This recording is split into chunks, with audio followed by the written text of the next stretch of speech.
starting in 5 seconds. In other words, if the argument of the appellant therein was accepted, it could have resulted in confining the transfer of the raw material from the ship by pipeline to the port area, but it could not be taken to a refinery located outside the port area.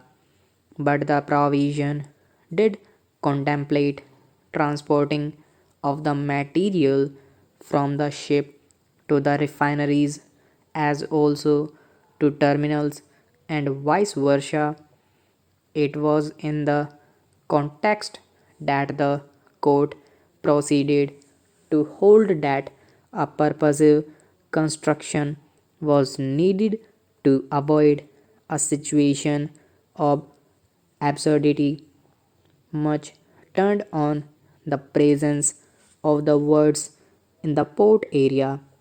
Therefore, keeping in mind the clear object of the notification, which was self evident, the court added the words or through to the words in the port area.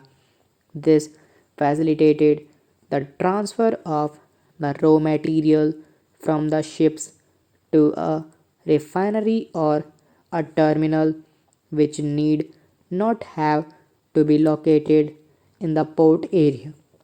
We must understand the decision of this court in the aforesaid context. The rationale and principle appear in opposite to the cases before us. We also do bear in mind that in paragraph 8 bracket 1 construction of pipelines inter alia was permitted. It is thereafter that in paragraph 8 bracket 2nd under CRZ2 clause 6 contemplated permitting of storage of non-hazardous cargo such as edible oil, fertilizers and food grain in notified ports. We may broaden our inquiry into the relevant contents of CRZ3.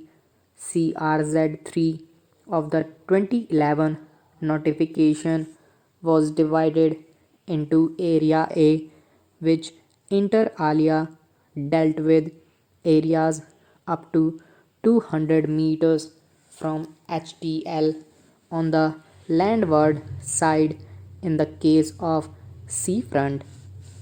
The said clause proclaimed further that the said area would be a no development zone. We notice that in CRZ 3 the NDZ was not to be applicable in such areas within any port limits.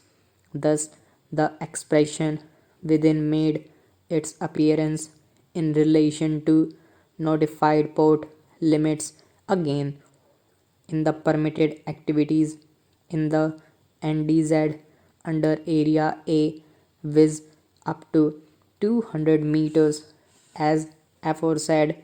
We find clause E which permitted facilities for receipt and storage of petroleum products and liquefied petroleum gas as specified in Annexure 2.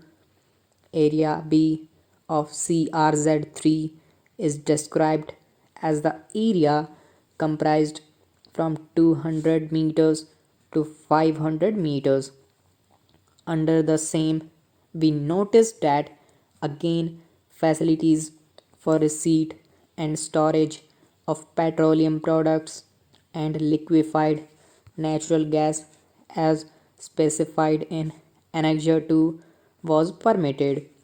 We may bear in mind that the very same activity had also been contemplated in Area A of CRZ3, viz. The area comprised to 200 meters of the high tide line of the landward area in the case of the seafront inter alia.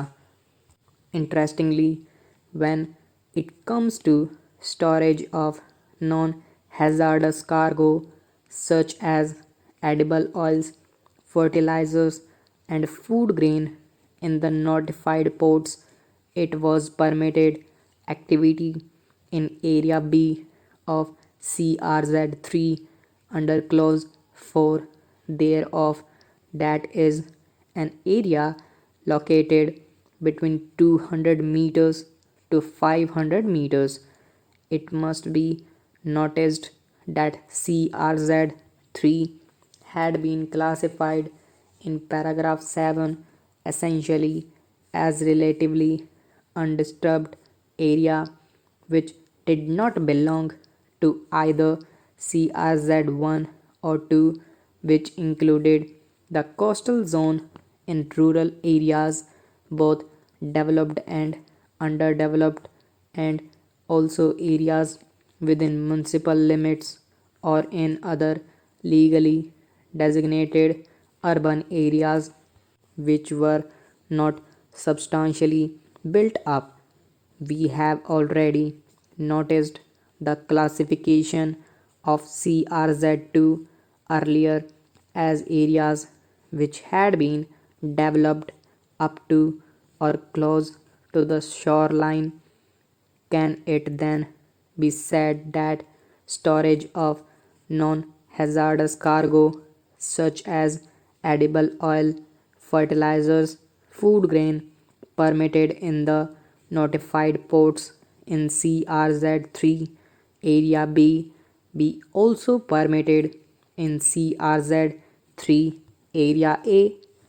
Going by the contents of CRZ3 under activities which were permitted in the NDZ, we are unable to find any clause which permitted such storage of non hazardous cargo, including edible oil, inter alia. Therefore, in the NDZ area falling under Area A of CRZ3, it may have been impermissible. We have made this discussion only to remind ourselves that in interpretation of the notification, we are concerned with a pursuit of a purposive interpretation or a search for a rationale which the court finds fair may meet with limitations which flow from the object of the maker of the notification being confined to the plain meaning of the words used. No doubt, a situation found in the facts of the case reported in may call for a different approach, reverting back to the controversy projected from the difference between the words within and in.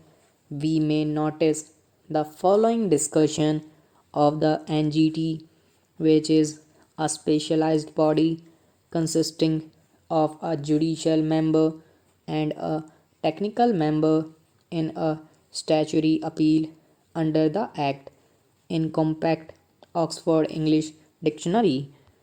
Stop.